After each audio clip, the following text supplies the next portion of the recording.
I'm going to spend the next few minutes talking about what brought you in to see us today. Obviously, there is a concern about the veins, either your varicose veins or your spider veins that you have. I want to first explain that veins and arteries are entirely two different animals, as different as night and day. And yet people get confused and lump them all together in what we call poor or bad circulation.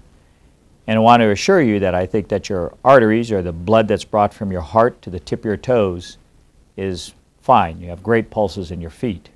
But it's the return of that blood, or through your veins, that is poor or not working as efficiently as it is. And so we're going to just focus on your veins right now. Now certainly the term poor circulation can mean arteries, can mean veins, can even mean your pump, which is in the middle of all of this. And any and all of those parts could be bad. But in your case, we're going to just focus on your veins. Veins are unfortunately often thought of as second-class citizens. Individuals really don't think much about your veins. We'll often worry about your arteries. Arteries are what we bypass, so they become very glamorous. We do open heart surgery, bypass arteries there. We do leg surgery to bypass arteries there. But more people complain about your veins than arteries. And in fact, more than 65 million Americans have bad veins, just like you do. Yet, very few will come and complain about them.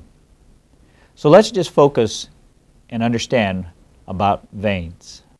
The blood in your veins are returned by three different systems of veins. The first one is what we call your deep vein. This is the one that runs right through the middle of your leg. It's as big as my thumb and carries 90+% of the blood back out of your leg. This is the one that if you get a clot in it, you will have your leg swell up behind it because the blood is blocked from getting out of your leg.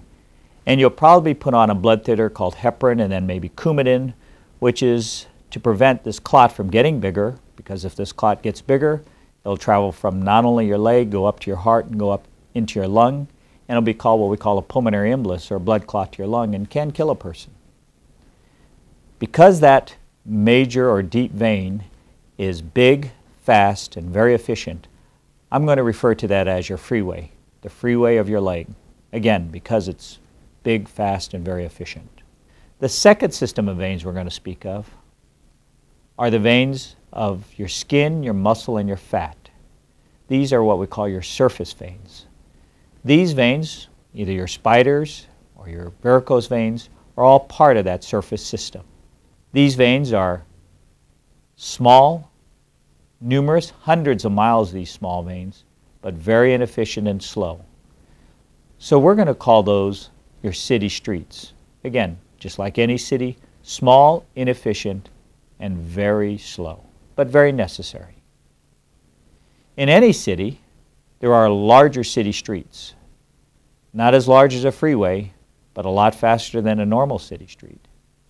And in fact, your leg has a couple of those that we're going to refer to as boulevards. Again, a little faster than a city street, but not like a freeway. There's one major boulevard on the inside of your leg going from your ankle and entering the freeway right in your groin. That is one major boulevard. There is a second boulevard behind your calf that enters behind your knee and empties into the freeway there.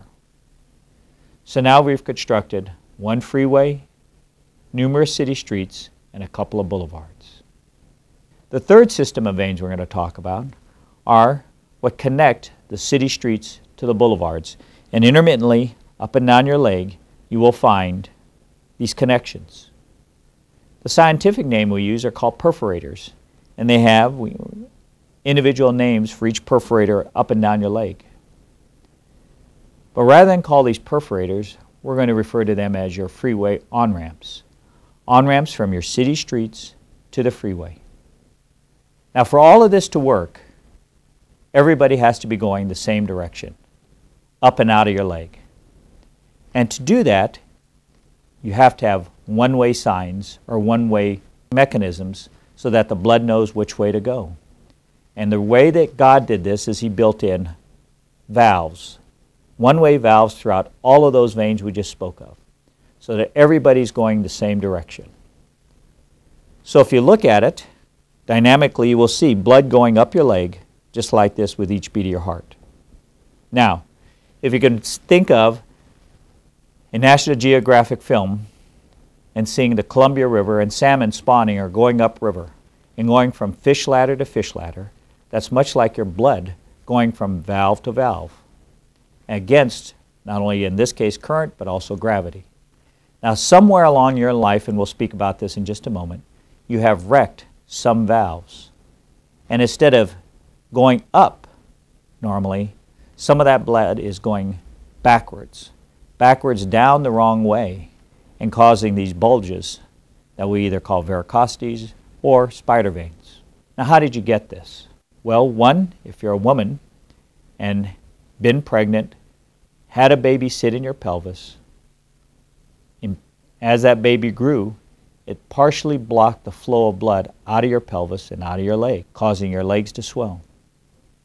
As soon as you had that baby, that was taken care of. But fortunately, you being a wonderful mother, you put that baby on your hip, carried it around for the next 5, 6 years, or until about the baby was about 50 pounds and you said, "You're too heavy, it's time for you to walk." By that extra 50 pounds you carried over that period of time, again, pushed down on those valves, causing stress on those valves. Thirdly, occupation. Individuals that stand for prolonged periods of time are far more prone to have vein problems than individuals that walk. My dad, who was a gardener who used to walk behind his lawnmower, never had vein problems.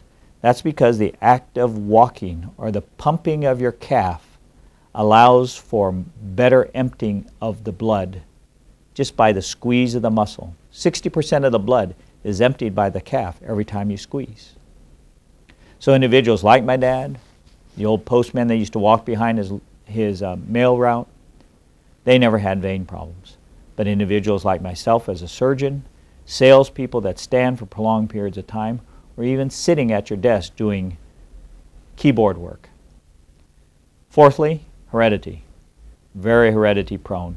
If your family, either mother, father, grandparents had bad veins, you unfortunately probably are going to have that same problem. There are also some other medical conditions that could cause this, but those are the usual 4 or 5 that will be the reason that you have bad veins. So how can we help you? Well, first of all, we're going to get an ultrasound of your leg to be able to see if in fact you have what we call reflux, or bad valves, allowing the blood to go the wrong direction. If in fact you do have this particular problem, then we'll be able to plan what will be the best therapy and treatment for your disease.